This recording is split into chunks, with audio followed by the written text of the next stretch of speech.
Hey guys, RagingRaptor here, today with a barrier because, well, my hairs are still a bit wet and they don't really look good on camera. So now you will see my beautiful blue barrier which I was allowed to most of the time, or just had to wear during my military service in the Swiss military because it is compulsory here. I didn't do it on purpose, so yeah, hold your cookies. Today we are going to look at the test server 1.5.1 and the third iteration of it. And well, the third iteration has some interesting changes to it, but nothing about tanks, which is a little bit disheartening because the Leopard 1 is still not how it should be in my personal opinion. And the same goes for the STB1, which has a problem which I'm going to address afterwards. We had a look at the changes of 1.5.1 CT3. And all those changes are, well, all focused around, well, Frontline. The first thing is light tanks, or now let's talk about combat reserves. Combat reserves are engineer, or smokescreen, or spotter plane, or artillery barrage, or plane barrage, or inspiration. And light tanks, I usually played mine with engineer, with spotter plane, and inspiration, because basically the first one allows me to go aggressive and having a quick repair. And second, it also allowed me to rack up a pretty decent chunk of points. The second and the third one were pure to get for me a passive gain of experience because I spotted people, or I helped them with inspiration, or obviously giving me the edge with a 12.5% better crew than the enemy. So this is now gone. They're going to nerf those the amount of combat reserves you have. They're going to nerf it down to 1. So now you have to decide what you have to do. Medium tanks get buffed to 2 from 1. Heavy tanks even get buffed to 3 combat reserves instead of 1. TDs will stay the same at 2, and SPGs get nerfed to 1 from 3. Then they decrease the respawn cooldown from 30 to 10 seconds, but they changed the repair cooldown of destroyed vehicles from 5 to 7 minutes. And lastly, the large caliber pillboxes or pillbox guns, they are now able to spot the enemies themselves. So up to a certain amount of range, which I am not entirely sure yet because it says the view range of the pillbox is X meters, saying that X will most likely be a constant, which is probably going to change until they're going to release the update. So, problems. Obviously, I am a light tank driver, so this nerf right there is like, why? Yes, I understand that the EBR 75 FL10 is a strong vehicle, but nerfing the complete class when there are tanks like LTTB, where there are tanks like HWK12, where there are tanks like WZ132, and even the Lynx, which is not really that good of a tank and want to try to grind through that, through their experiences and through this mode, is a little bit of a doozy. Second, I don't like the changes of the heavy tanks buffing them to 3 reserves because, well, don't we all dislike defenders? Don't we do that? Don't we all dislike IS-3As? I guess we do. And now, those tanks will probably run around with Pioneer, with RT Strike and Airstrike, or maybe Inspiration. Hip hip, who no way. Meaning basically we will see a lot more heavy tanks in Frontline most likely. And don't forget, I think everybody also agrees on that the Progettos, or that Frontline is world of Progettos. So now the Progetto will be even stronger because it can take 2 reserves. The only real good thing I can say is that SPGs got nerfed because they were overloaded, because I always look at it like this. Artillery, if you're defending, you're basically camping in the back, doing a little bit of click, click, and you have 2 additional RT or airstrikes when you are also using Pioneer, which is basically what you have to do. Because you can fab into a base or something, and usually you can stun them for you can block them for 15 seconds.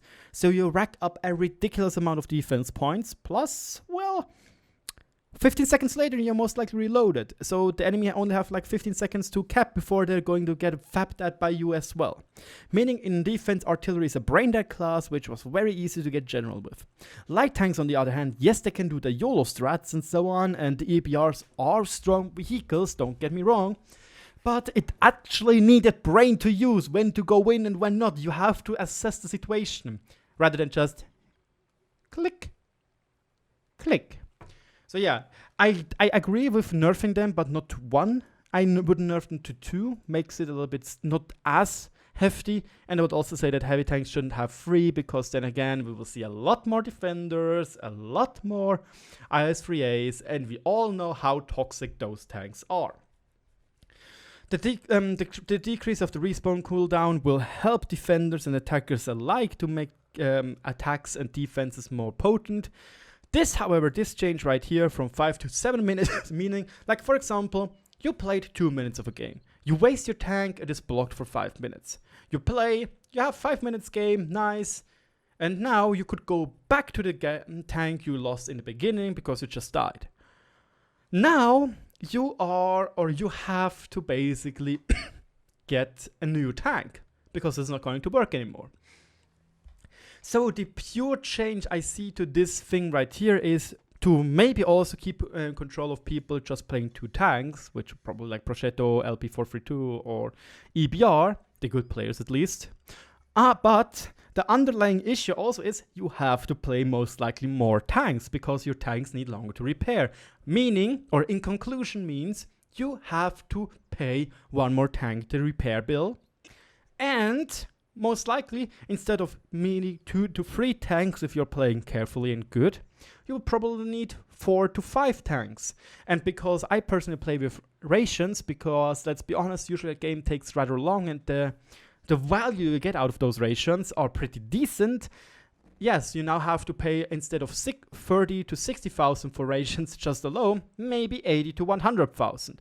So in my opinion, this change right here is purely there to well, reduce the credits income you can get from Frontline. So let's now address the elephant in the room. The 95% of players which are playing EBRs, which are brain dead stupid and just YOLO the guns as soon as it's possible to go there. Yes, this change right here helps a little bit because now we know what is YOLOing them, but for the love of God, guys, there have to be other changes. Like, this doesn't make a lot of sense. Like, basically, just think about it. We can do a little thought experiment. For example, right now, climate change. Climate change is a thing. A lot of people are having huge problems. Everybody knows it's a problem. So let's not just think about wargaming being a government of the Earth. So everybody understands climate change is a problem. How do we fix it? Probably make more renewable energy. Probably do invest in recycling. But the government wargaming, what it's doing is completely the opposite and just focuses all its funding into making, for example, I don't know, fracking more renewable or like making fracking more profitable. Like, everybody agrees there is a problem, but wargaming is doing exactly something totally different which doesn't help the cause at all. So my personal opinion, or rather my personal suggestion, would be to implement a modifier or a multiplication, not a multiplication, just a modifier to how much damage your tank is going to do to the guns. And you know, you can make it either class based, or you can even do it tank specific based, or even ammunition of a tank specific. Like just take as an example right now, we hate EBRs YOLOing forward. Again, 95% of the people which are doing this are brain dead stupid, in my personal opinion. Don't take this as an insult, but if you're doing it, please reconsider it, because in the end, Frontline, you want to get a high rank, and you are not getting a lot of points for your rank by destroying those guns. Capiche? Good. Okay, so just imagine we have a virtual tank, or like we have the EBR 75 FL10. He has, as far as I know, 175 damage. I have to check that just to be certain. So he has a clip potential of 350 per clip, which is pretty strong and pretty good. We're just looking at its APCR round. We're not looking at HE. Okay, 175 damage. So a whole clip is 350 damage. So now let's just apply a damage modification, which makes, because the guns are big, such small gun will do little damage, which let's say it's 50% or 0.5 or 1/2. So now your damage to the gun should be multiplied by this modification, meaning instead of 350 damage, you will do 175 damage to the gun in total. Or instead of 175 damage per shot, you will do 150. What is it? 80 is 80 is 90. 80, 90, 85. No, not 85. I am too stupid. Let's do it with HE. 130. Like, HE has 260 alpha, and I'm sorry, guys, I'm tired. And with this modification, you would do only 130 damage per shot on the guns. That would make those tanks take a lot longer to YOLO those guns, and with the addition of them having spot range, it would make the enemy team help out a decent chunk, in my personal opinion. You could also implement such an, such a modifier to heavy tanks and say, because they're a little bit slow, but they're the main force, they have big guns, they do more damage to the guns, meaning instead of like base 100% damage, they do 120% damage, or 150 even, to make it a little bit more easier or something. So for example, let's, take the T-34, because it just recently got sold in a black version for credits. He deals 400, what the fuck, German here, 400 damage per shot. So now let's say we have a 120% multiplier, meaning instead of 400 damage, you will do 480 damage to the gun. I think this would be a much better approach than just simply nerfing every single light tank in the game. But again, this is my opinion, and it's biased because I like to play light tanks. Yet I try to give you an objective idea to help the elephant in the room out of the room. Because again, we just addressed the elephant in the room. I'm stupid. So, those were my thoughts and prayers for the update changes number 3. I still want to address some more things which I think are still super bad. First thing is, why are we not getting a Leopard 1 DPM buff? I honestly dislike, I already dislike what they did to the Leopard 1 because I'm a fan of a little bit more consistent damage and fast reload times. So when you miss one shot, it's not that bad because you have quickly another shot ready. I talked about this in my SDB1 video and in the Type 61 video, where I was just like, yeah, you miss a shot, it's not that bad, because you have in 6.6 seconds the new one. And with the new Leopard 1, this is a little bit of a problem because you have 0.5 seconds long reload time. And I had several occasions already, and roughly one every second game at least, where I would have liked the older gun, because you can shoot faster and you can do more damage in total. But again, here we are in the 1.5.1 test server, and we are comparing the DPM values of every single tank or at least of most tier 10 medium tanks in the game. We're excluding some reward vehicles, and we are excluding auto reloaders like the Prosciutto and auto loaders like the Badger and the TVP. And one thing which will probably be striking the most is the Leopard 1 only has better DPM than 2 tanks. And both of them have a very important niche. The E50M is an incredible rammer. Yet they also need to change the E50M because it's out of shape horribly. And the 430U, and don't forget, the 430U is in the end the best tier 10 heavy tank in the game. I'm not joking, it's stupid that this tank has 300mm of turret armor with cupolas which are not being able to be penetrated. Well done, Wargaming Development. Or rather, Murasor. I'm glad you got fired, man. You fucking idiot. Like, this is the guy which gave us Type 5 Heavy, which was broken as fuck, and Object 268 version 4. I'm a little bit butthurt, yes. But in total, I just want to point out and show you that even though you think, Leopard 1, yes, it is fast, but again, SDB1 is faster on the hills on Himmelsdorf, more depending on what side, but it can be faster because it has much better power to weight ratio. It is a fast tank. It has no armor to speak of. It's the worst armored tier 10 medium tank in the game, and it trades everything for a good gun, or at least a good gun on paper, with good accuracy values on the move and good accuracy values during turret traverse and aim time and accuracy in general. But we trade everything. So much we trade for that. Even bad camouflage, because it's a huge box of metal. Yet we only have a better DPM than 3 tanks of the normal lineup. That hurts, and that feels like, why? Again, why should we play a Leopard 1 when the AMX 30B proposed changes which didn't make it to this update make it the better Leopard 1? Why should we play the Leopard 1 when the K91 is a little bit slower but actually has a turret which can bounce stuff here and there? Plus it has fast reload time, meaning that if you miss a shot, who cares? It's not that bad. Plus it has the highest shell velocity in the game as far as I know, from standard shells at least.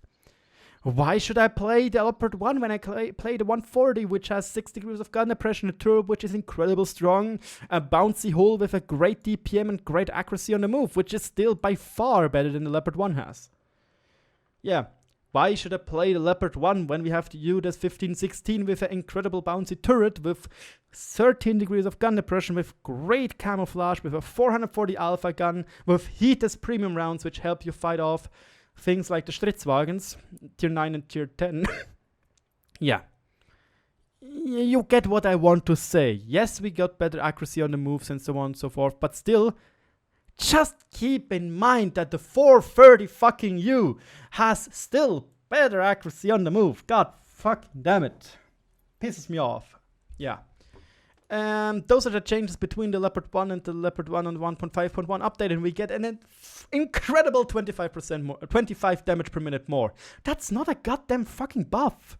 Seriously. And here, the Leopard 1, a Leopard PTA gets 110 DPM more per minute, which is an actual buff.